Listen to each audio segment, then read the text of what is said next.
Okay, so tonight the name of God that we are going to be studying is Jehovah Saboath.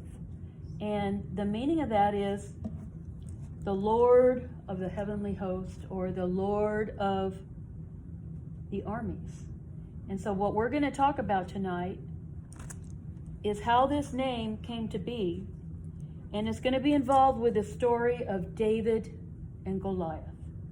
And that's where this name comes about. And when you think about it, these are armies fighting, right? Okay, so we're going to start in 1 Samuel 17, verse 1. Now the Philistines gathered together their armies to battle, and were gathered together at Shochoh, which belongs to Judah, and pitched between Shochoh and Azekah in Ephes-dammim. And Saul and the men of Israel were gathered together and pitched by the valley of Elah, and set the battle in array against the Philistines. And the Philistines stood on a mountain on one side. So I want you to get this picture. And Israel stood on a mountain on the other side, and there was a valley between them, the valley of Elah. So you've got one mountain here, you've got the Philistines, you've got another mountain here, the Israelites. So they've got this space between them. And it's this valley of Elah. But here's the thing. The Philistines are the aggressor. They've always been warring with the Philistines. And Philistine is a Hebrew word. That's what's known today as Palestine. They're still fighting. They started that war on October 7th, 2023. They started it. And the same thing happened here. Yep. Verse 4, and there went out a champion out of the camp of the Philistines named Goliath of Gath, whose height was 6 cubits and a span. That means he was 9 feet 9 inches. He was practically 10 feet tall. I want you to think how tall that is. Taller than the door. Oh, way taller. It's probably like the ceiling. Yeah, he was so big. He was a giant. And so it says that he was, let's see, what verse is that? Verse 4. That he was 6 cubits in a span. So a cubit, in that time, it was about 18 inches. So it would be the distance from your elbow to the end of your finger. So it varied. A lot of times it was based on the king's elbow to his finger. And that would be the measure of a cubit. But it was always around 18 inches. And then it tells about all of his armor. He had a helmet of brass on his head, and he was armed with a coat of mail, and the weight of the coat was 5,000 shekels of brass. That's 200 pounds. And so he had all that. He had a helmet. This guy was huge and protected with very heavy stuff. And he had greaves of brass upon his legs, his whole legs, even though that coat of mail came down probably into his thigh. Then he had coverings on his legs, and a target of brass between his shoulders. That means he had some kind of spear that was on the back of his armor.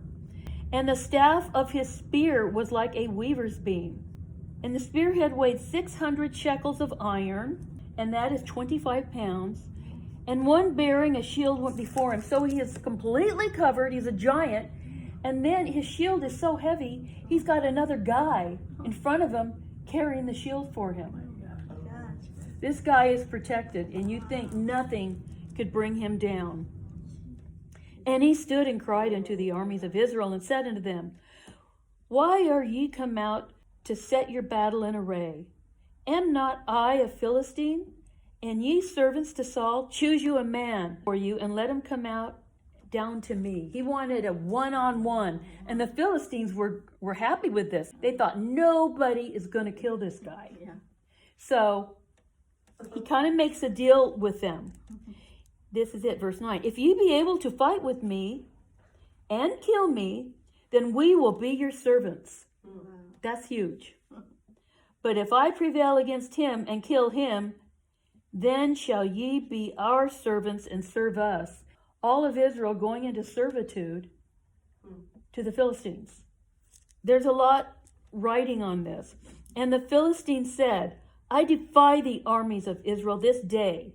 Give me a man that we may fight together.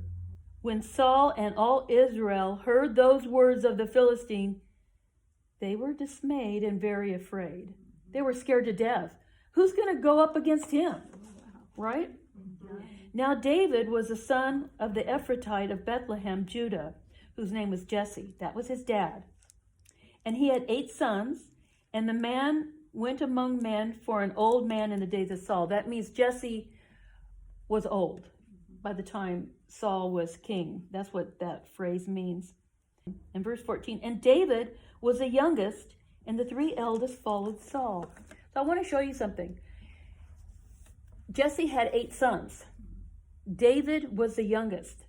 So he was number 8. Do you remember what 8 stands for? It stands for new beginnings. 8? 8.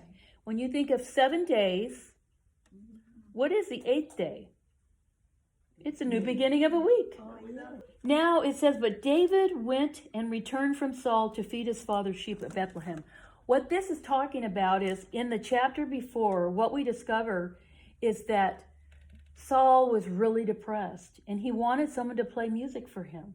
And somebody suggested this shepherd boy that plays a harp. Saul was the king? Saul was the king. He was the very first king. And very first king of Israel. And so they brought David down and David played for him, and Saul he fell in love with David. He wanted David to stay there. But then it says an evil spirit came over him and he threw his spear at David. Tried to kill him, but he missed. So what this is saying right here, that David at this point in time went back home to take care of his father's sheep. That's verse 15. And the Philistines drew near morning and evening and presented himself 40 days. What does 40 mean? Testing and proving. He was testing the Israelites and proving that they were afraid of him.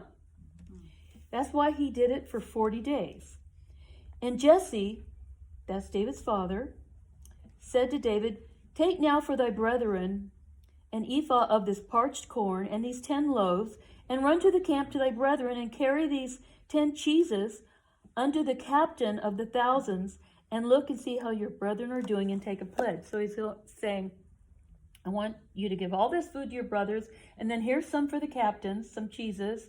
And then when he says take a pledge, meaning I want you to tell me what's going on over there. He was worried about his sons and worried about the war. I mean, he was an Israelite as well. Now Saul and they and all the men of Israel were in the valley of Elah fighting with the Philistines. So they were having little skirmishes. And David rose up early in the morning. Now he's going to obey his father and go take this to his brothers. And left the sheep with a keeper, and took and went as Jesse had commanded him. And he came to the camp, and the host was going forth to the fight, and shouted for the battle. So they were just getting ready to go out. For Israel and the Philistines had put the battle in array, army against army. And David left his carriage, meaning the things that he was carrying, in the hand of the keeper of the supplies, and ran into the army, and came and saluted his brothers. And as he talked with them, behold, there came up the champion, the Philistine of Gath, Goliath by name, out of the armies of the Philistines, and spake according to the same words that he had before. Same thing he said before. And David heard them. And all the men of Israel, when they saw the man, fled from him, for they were sore afraid. That means they were about as scared as they could get. It was okay to fight with the men that were their own size for a while, but when that giant came out, boom, they were running. And the men of Israel said, have ye seen this man that has come up? Surely to defy Israel is he come up, and it shall be that the man who kills him, the king will enrich him with great riches, and will give him his daughter, and make his father's house free in Israel. His daughter's name was Michal, who David eventually gets Michal as this gift. But when it says he'll make his family free in Israel, what that means is that he will release his family from paying taxes. Everyone had to pay taxes to the king. So when he says he's going to make his family free, meaning they'll never have to pay taxes again. That's what he means by that. And David spake to the men that stood by him, saying, well, what shall be done to the man that killeth the Philistine and taketh away the reproach of Israel? He's not thinking about gifts. He's thinking, we need to take away the reproach of Israel. For who is this uncircumcised Philistine that he should defy the armies of the living God? The armies of the living God, Jehovah Saboath. He's the Lord of the heavenly host, and he's the Lord of this Israel army. He's the Lord of that army too. Verse 31. And when the words were heard which David spake, they rehearsed them before Saul, and he sent for him. Now you got to understand, Saul already knows who David is. He was playing for him, and then he went home to feed the sheep. Another thing you need to understand, he's only 17. He is just a kid. And David said to Saul, let no man's heart fail because of him. Thy servant will go and fight with the Philistine. And Saul said to David, thou art not able to go against this Philistine to fight with him, for you are but a youth, and he is a man of war from his youth. And David said unto Saul, thy servant, meaning himself, kept his father's sheep, and there came a lion and a bear, and took a lamb out of the flock. And I went out after him, and I struck him, and delivered it out of his mouth. You imagine, you know what lion's teeth are like? They will automatically go for the neck. That's how they kill. And here he already had the sheep in his mouth. But David smote him and delivered the sheep. And when he arose against me, I caught him by his beard and smote him and slew him. Wow, that's amazing. So he killed him with his bare hands. Wow. Yeah. Thy servant slew both the lion and the bear, and this uncircumcised Philistine shall be as one of them, seeing, here's a reason, he hath defiled the armies of the living God. That's his reasoning. It's not because I want to be a hero. It's not I want to prove something to my brothers. It's not I want to prove something to Saul. I am going to defend God's reputation for what this giant said about the armies of Israel. So David said, moreover, the Lord that delivered me out of the paw of the lion and out of the paw of the bear, he will deliver me out of the hand of that Philistine. And Saul said to David, go, and the Lord be with thee. And then Saul, this is how he's trying to help. Saul armed David with his armor, and he put a helmet of brass on his head, and he armed him with his coat of mail. Now this little guy wearing Saul's big armor, I mean, it was just weighing him down. And David girded his sword upon his armor, and he started to go, and he just said, I can't do this, for I haven't proved this. And I haven't proved that this stuff is going to work for me. And David put them off. Now this is a very important verse, verse 40. It says, and he took his staff in his hand. Now he's saying, I'm going as a shepherd. A staff is a stick that has a hook on the end of it. So let's just say a sheep is caught in a bush, maybe on the side of a hill. The shepherd can just get that hook around his neck and drag him up. That's what that hook was for. So now he is going to attack this giant in full armor as a shepherd. Staff in his hand, and he chose 5 smooth stones out of the brook and put them in a shepherd's bag. A shepherd's bag is something where they would put kind of all their little utensils in. And his sling was in his hand, and he drew near to the Philistine. And the Philistine came and drew near unto David. And the man that bare the shield went before him. So it's like a giant and another guy just against this 17-year-old with his shepherd's weapon, a sling and a stone and a staff, and that's all he has. And sling is those like they become. No, a sling, okay, I'll tell you what a sling is. It's got a couple of strings on it with a pouch. So you put the stone in the pouch and you swing it, and then you let go of one of the strings, and then that stone goes flying, and you're controlling where it flies. And when the Philistine looked about and saw David, he was disdained. He was insulted. For he was but a youth, and ruddy, and of a fair countenance. When it says he was ruddy, I mean he had red hair. And it says of a fair countenance, he was a knockout. He was really handsome. And he's thinking, this guy with red hair and he's good looking, he's supposed to be a warrior? He couldn't believe it. And the Philistine said unto David, Am I a dog that thou comest to me with sticks, meaning his staff? And the Philistine cursed David by his own gods. And the Philistine said to David, Come to me, and I will give thy flesh to the fowls of the air and to the beasts of the field. He said, I'm going to rip you up, and you're going to be food. And David said to the Philistine, You come to me with a sword, and with a spear, and with a shield. But I come to you in the name of the Lord of hosts. Wow. That is Jehovah Saboath. That's it right there, the Lord of hosts. The God of the army of Israel, whom thou hast defiled. And do you remember what he said to Saul? He said, the Lord that delivered that lamb, the Lord that delivered me from the bear and the lion, that same Lord is going to deliver this Philistine into my hand. So he knew that the fight was the Lord's. And he said to the Philistine, This day will the Lord deliver thee into mine hand, and I will strike you and take your head from you.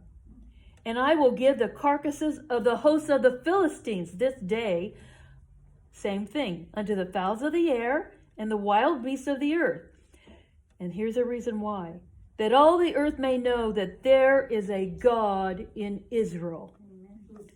And all the assembly know that the Lord saveth not with the sword and spear, for the battle is the Lord's, and he will give you into our hands. He went out there with his little shepherd weapons, but he has a courage to know that with this huge guy, this monster guy, with all of his armor, and then another guy with a big shield in front of him, I want you to think about something. That he knows that God will deliver not only him, all of the Philistines. But he had on a helmet. And sometimes the helmets would cover the mouth and they'd have these like openings so they could talk. But there was always, this part was open. So David only had one place that he could hit this guy and do damage. It was right here where his brain is. He had such a little target that he was aiming for. Verse 48, And it came to pass when the Philistine arose and came and drew nigh to meet David. I love this. David hasted and ran toward the army to meet the Philistine. He ran toward, he didn't say, well, yeah, gee, I hope God's going to take care of this. He was confident. This one young man ran to this army and to this giant. And David put his hand in his bag and took from there a stone, and he slang it. And he put it in a sling and smote the Philistine in his forehead, that the stone sunk into his forehead. That means it went right into his brain. Wow, that's a bullet. Yeah. Praise God. Yeah. And he fell upon his face to the earth. Now I want you to think about this. This giant. Think about the dust would fly up. It would be like an earthquake, you know? The guy in front of Yes. Yeah, what happened to the guy in front of him? The good point. He was probably running. Yeah. Or maybe But it's stuck in something. to think that just that one little opening on his forehead, God made that stone go right into there, and then he fell on his face. Wow. So David prevailed over the Philistine with a sling and a stone, and smote the Philistine and slew him. But there was no sword in the hand of David. David didn't use any military weapons. And remember he said he was going to cut off his head? Therefore David ran and stood upon the Philistine. Can you believe this? He's going up on top of him. He got jumped on top. Just imagine that victory and what the Philistines were thinking. He stood up on top of his body. You're probably all amazed. They were, and took his sword, took Goliath's sword and drew it out of the sheath and slew him and cut off his head with it. And when the Philistines saw their champion was dead, man, they're heading for the hills. Oh my God. They ran. And the men of Israel and of Judah arose and shouted and pursued the Philistines until they came into the valley and to the gates of Ekron, one of the Philistine cities. And the wounded of the Philistines fell down by the way to Sha'ar Arim, even unto Gath and unto Ekron. When David stepped out in faith, now the whole army, they're going shouting. They're going and shouting. It just took that one person, and that's the way it always is, just one person believing that God is going to keep his word. And the children of Israel returned from chasing after the Philistines, and they spoiled their tents because they were camped there on that other hill. So they went and just took everything out of their tents. And David took the head of the Philistine and brought it to Jerusalem. Okay, it actually wasn't Jerusalem yet. It was Jebus. Him taking that head to the gates of Jerusalem is like, it's like a prophecy. He is going to take that city. But he put his armor in his tent, meaning he took it to his house. He kept the armor. And I'll tell you something interesting. Later on, when David is running from Saul, we find out that he had given Saul's sword to the temple at Nob, because he ends up asking, hey, do you have any weapons here? He goes, well, just the sword. So he had obviously given that as some type of offering to the temple. And when Saul saw David go forth against the Philistines, he said unto Abner, the captain of his host, whose son is this youth? And Abner said, I don't know. See, he knew David, but he never knew who his family was. He never knew who his father was. He was just this fantastic harpist who was keeping him from being angry. And the king said, inquire whose son this stripling is, this young man. And as David returned from the slaughter of the Philistine, Abner took him and brought him before Saul with the head of the Philistine in his hand.